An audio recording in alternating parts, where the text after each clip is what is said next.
Welcome to the Devin Nunes Podcast, breaking through the political noise, separating fact from fiction. From the San Joaquin Valley, the breadbasket of the solar system. Here is your host, Devin Nunes. Welcome back to the Devin Nunes Podcast. We are coming to you via podcast on iTunes, Spotify, et cetera, et cetera. Also now exclusively on Rumble. So if you're watching this, you're watching it on Rumble. This week, we're going to have the Roger Kimball week. He is the president CEO of both Encounter Books, a nonprofit. Full disclosure here, my book is going to be coming out on Encounter Books, and we're going to talk a little bit about that and how I decided to do that on Friday. But Roger's also the CEO of the new Criterion. And so, Roger, welcome to the podcast. And I'm always trying to bring my viewers and listeners people that you can trust, people that are out there that do good quality work that's either, and it doesn't have to be always conservative. It can be center to center right. But clearly, I have this huge concern about how corrupt the national media has become, and also how corrupt the social media companies have become, and how they're poisoning the American people. So what I'm trying to do is build over the course of the next couple months kind of a personal hygiene test that people can take in terms of what are you using for social media, what are you using for your search engine, and what sites are you going directly to. And clearly, the new Criterion is a site that I would recommend. You have great writers there. So Roger, welcome to the podcast. And if you could walk us through, what is the new Criterion? What does it mean? How did you get involved? Okay, well, the new Criterion was started almost 40 years ago. I can hardly believe it myself. Not by me, but by Hilton Kramer, who at that time was the chief art critic of the New York Times, which used to be a newspaper in New York. And he could see the writing on the wall. He could see the ideological drift of the paper, and decided to leave and start a magazine that would be serious but not academic. And he took the name of the magazine from T.S. Eliot's magazine, which ran from 1922 to 1939, The Criterion. And it was the place where Eliot's famous poem, The Wasteland, was first published. It was one of the most distinguished literary magazines of the 20th century. And Hilton decided that this was a good time to try to reintroduce a current of seriousness about culture, because he understood, as people say, that politics is always downstream from culture. If you lose the culture, you've lost your political soul as well. And so here we are coming up on our 40th anniversary in just a year or so. And when I took over from Hilton, I've been writing for the magazine since 1983. I can hardly believe it. But we have tried to carry on that legacy. The magazine looks almost indistinguishable from the way it looked back in 1982. Here's a recent issue, which your viewers, those of you who are watching, can see.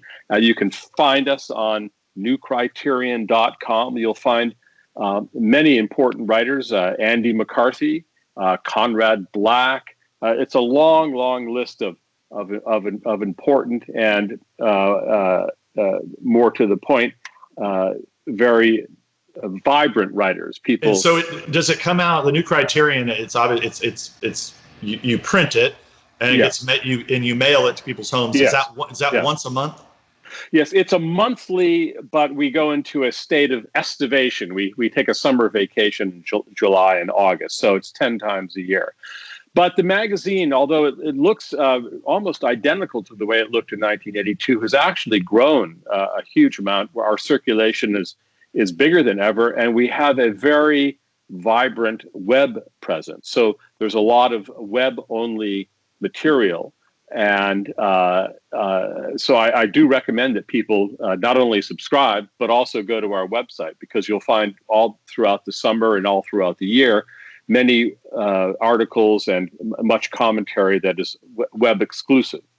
And there's no difference really between, obviously there's more web exclusive information, but this is a site that obviously if you get the magazine in the mail, you have to pay for that subscription. Yes. But in terms of the new Criterion website, Is that accessible to and open to everyone, or is there a subscription service there? Anybody can log on to the website. There's a lot of material that is free, including a weekly newsletter, but some of the articles you must subscribe to get or pay for them individually. But it's a modest cost, and I think it costs about $70,000 a year now to go to one of the top colleges or universities, and it costs $48 a year to subscribe to the New Criterion. I think anyone who can do math can see which is the better bargain.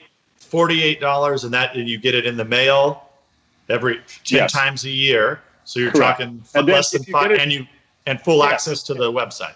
And full access to the website. You can also subscribe just to the website for an even lower cost. So for the price of lunch, you can get the magazine that John O'Sullivan, the former editor of National Review, called the greatest cultural review in the world. So give us a flavor. What are in the last couple of years, give us a flavor for maybe you personally, what are the 2 or 3 favorite stories that have been written in the New Criterion that you could share with us? Well, I'll share, first of all, upcoming, we have an unpublished piece by Alexander Solzhenitsyn, which is kind of a coup. That's the great Russian novelist and political commentator. We're very pleased to have that. Wait a second. Are we going to have to get the dirty cops at the FBI to investigate you here, Roger? Well, why is that? This is a Russian. Is this a Putin Russian secret agent? This is the deep cover part of the Russian plot. Nobody knew that Alexander Solzhenitsyn was actually in cahoots with Donald Trump from beyond the grave. But there you are. It's reality is more is stranger than fiction. But no, we've had many. We had a terrific piece on the Spanish Civil War in our first couple of years that really exploded a lot of the myths about the Spanish Civil War. I'm looking here at the June 2010 edition it's got a fantastic piece by the late Kenneth Minogue, a political philosopher, called "Morals in the Servile Mind." It's every issue has pieces on art, philosophy, theater, political history. It's not a political magazine. We don't endorse candidates, but we occupy that strange space that the literary critic Lionel Trilling described when he spoke of the bloody crossroads where politics and culture meet. So we talk a lot about cultural politics. We talk a lot about what's going on in the universities, what's going on in the world of culture writ large.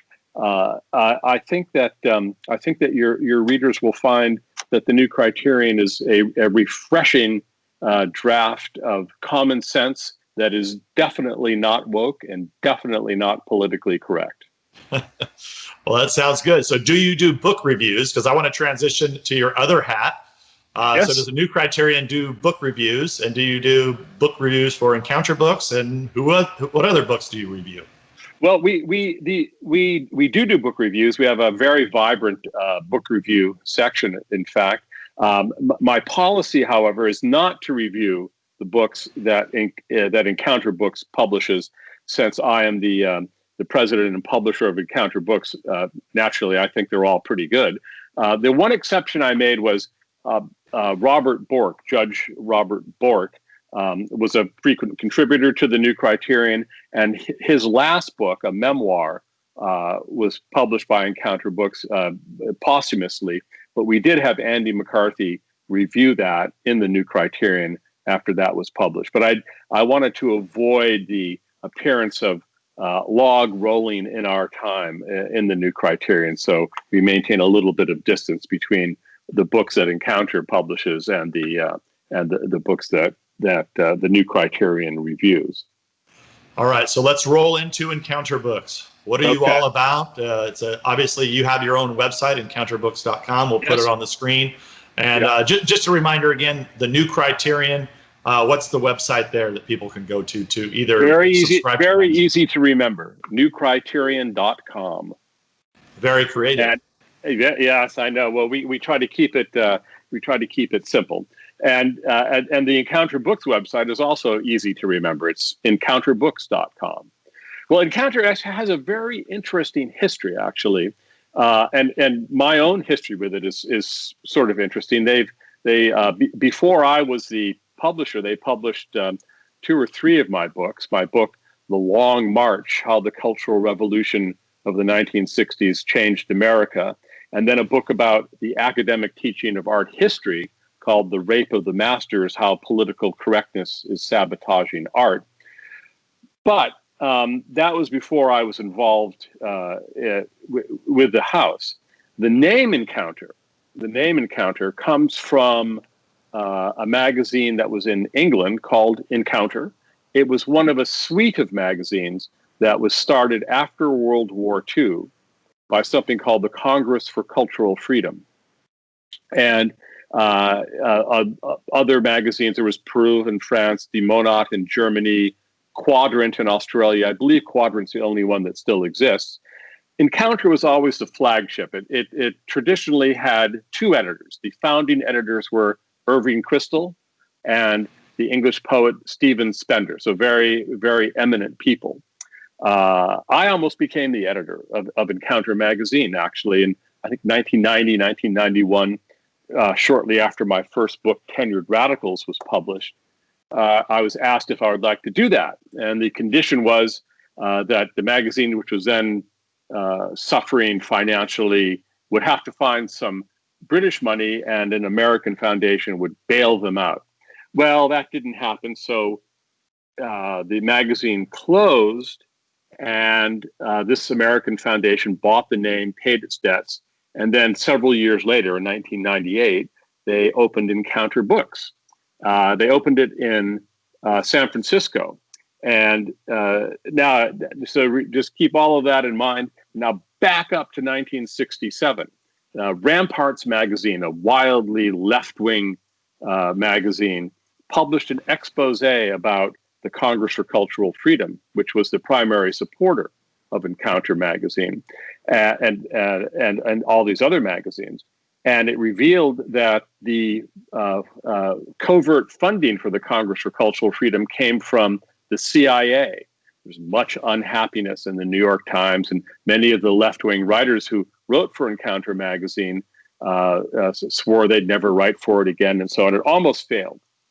Well, that was then. And Ramparts magazine at that time was edited by somebody called Peter Collier, a wild left-wing firebrand who, together with David Horowitz, was trying to bring down the capitalist structure of the United States. Well, they underwent a process of political maturation, Peter and David, and to such an extent that when Encounter Books was started, an older, wiser, more politically mature Peter Collier was tapped to be its first publisher. And when Peter retired, I was asked if I would like to do it, and I said yes. And that was in 2000. I want to make sure just the listeners understand. So the first editor of Encounter Books went through this transformation. Yeah. He was very left wing, and over time became very conservative. So much so became the editor of Encounter Books, the first editor here in the United States of Encounter Books.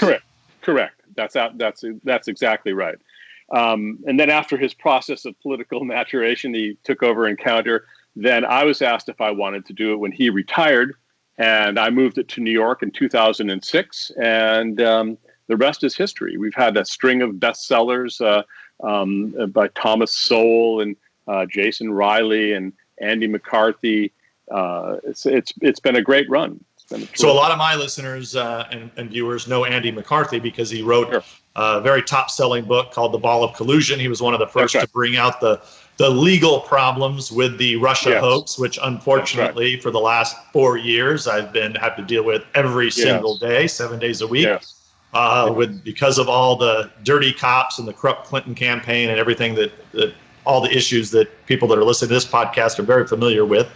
How many books do you publish a year, Roger? Roughly, how many books do you publish? Roughly 30. and it's Wow. which is amazing, actually, considering the tiny number of people we have on staff. It's a very dedicated staff. Here's a shout out to the great people at Encounter Books. They work hard, and even in this coronavirus shutdown, we've managed to actually we've done more this year than ever. So partly because of the coronavirus, we've published a lot of things around that.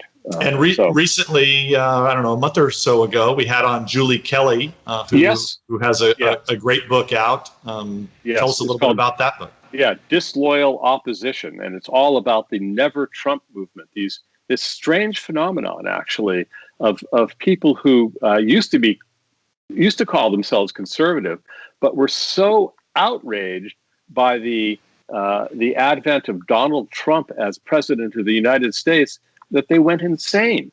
I mean, it's just extraordinary what's happened. If I were to tell you, Devin, that a certain president of the United States reduced unemployment to the lowest in generations, and for Black and Hispanic unemployment, the lowest in history.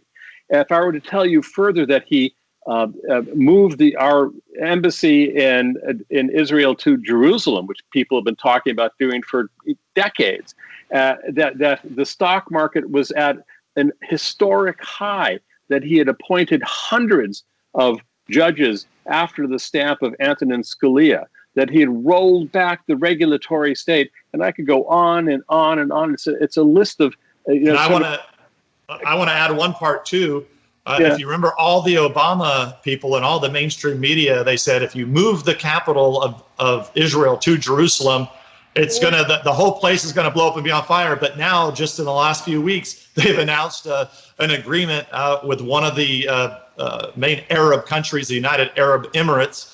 Now they're going to have Israel and the UAE are going to have a normalization between each other, which has never happened. It's been unprecedented, and nobody could even think that could happen. So once again, what the mainstream media is telling people, they've been proven wrong again. Moving the embassy to Jerusalem actually had the opposite effect, where UAE said, hey, we want to be part of this too. We don't want to fight with Israel anymore. We want to get along, because UAE is actually, I've been there several times on my trips to Iraq and Afghanistan, and we have significant presence there. They're a great ally.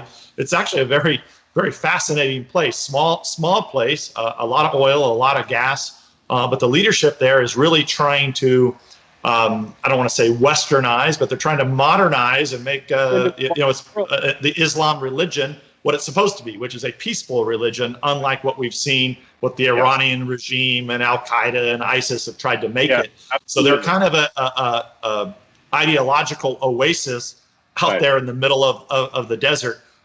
Really an amazing accomplishment by the Trump administration. And once again, the mainstream media was totally ass backwards on it. He deserves the Nobel Peace Prize. How many, let's have a vote of your listeners and viewers. How many people think he's going to get the Nobel Peace Prize? 0? You're right. He's not going to. That's not a scientific poll, but my guess is you're right. But it's really, Julie did a fantastic job in this expose of the Never Trump movement.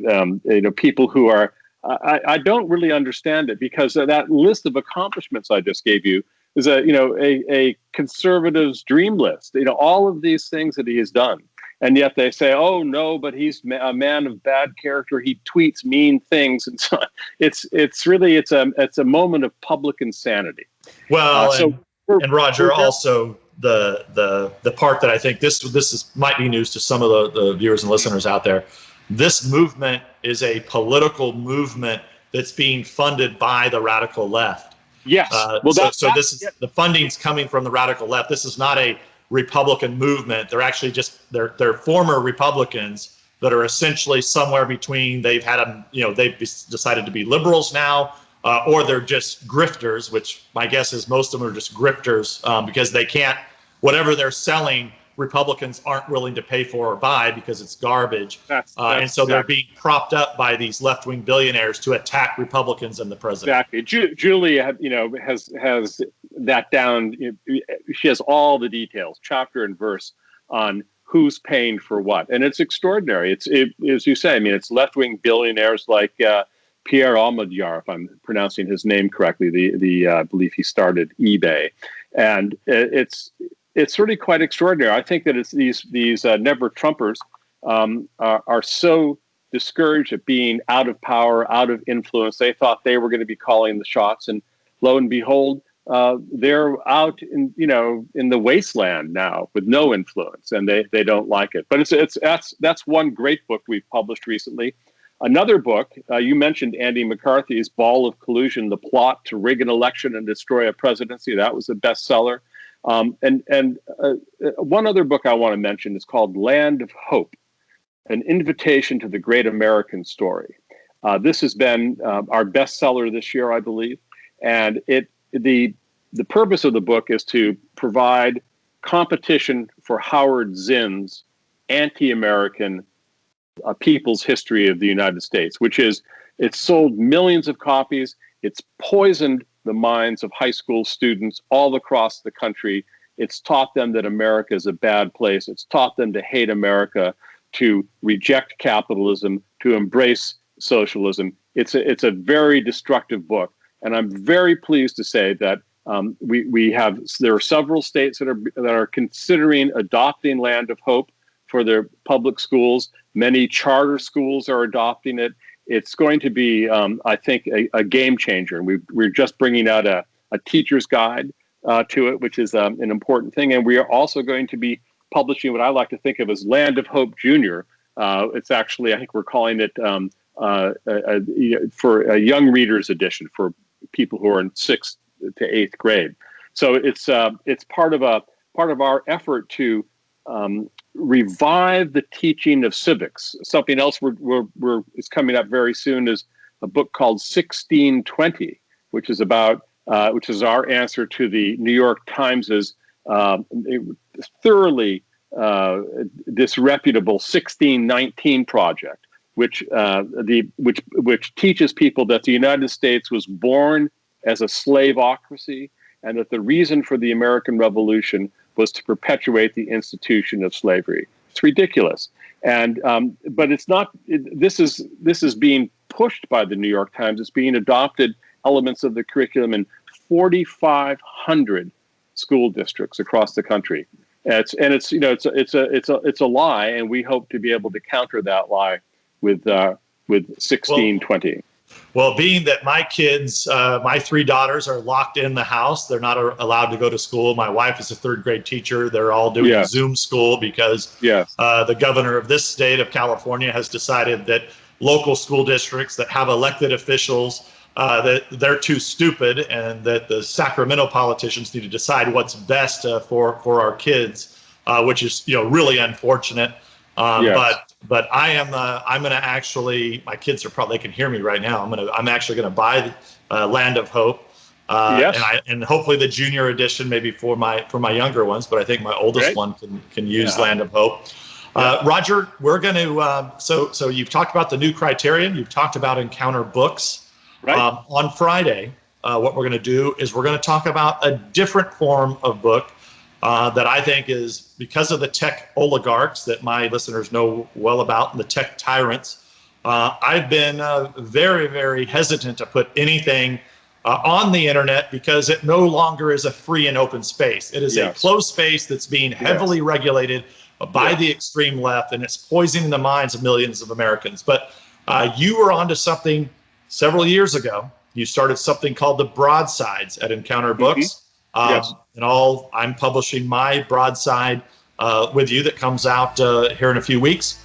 But we're going to talk about that on Friday. So, Roger, thanks a lot for being with us. Great to be with you. Thank you. See you on Friday. Everybody, thanks for listening. It's Devin Nunes. Catch us in a few more days. Thanks for listening to the Devin Nunes Podcast. We invite you to subscribe so you don't miss a single episode. And remember, you can download this podcast on iTunes or at devinnunes.com. Storm clouds been gathering so long, I don't know. The darkness around us leaves no easy road. We started wondering if every road dead ends our dreams. When we keeps the dust up and rain's pouring down. Good people struggling in every hometown. We've started wondering if we even matter at all. We'll take that hard road to happier days, 'cause we've kept our American faith. Now it's not our first trial by fire like this. It's nothing hard working family can fix. We've got the power to save it all here in our hands. We'll take that hard road to happier days, 'cause we kept our American faith.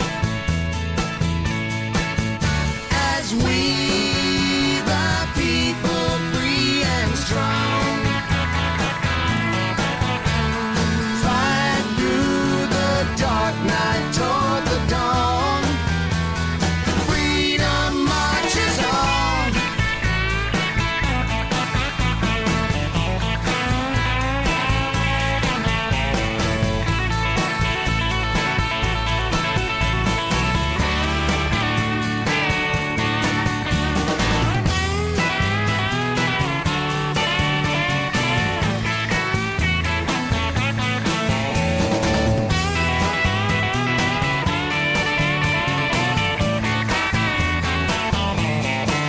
Now the hard road is waiting, but we're not afraid. That's why they call her the home of the brave. With a prayer and a purpose, we're already half the way there. We'll take that hard road to happier days, 'cause we kept our American faith.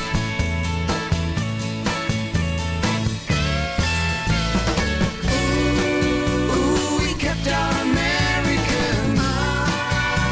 We kept our American. Ooh, we kept our American. We kept our American faith. Freedom marches on.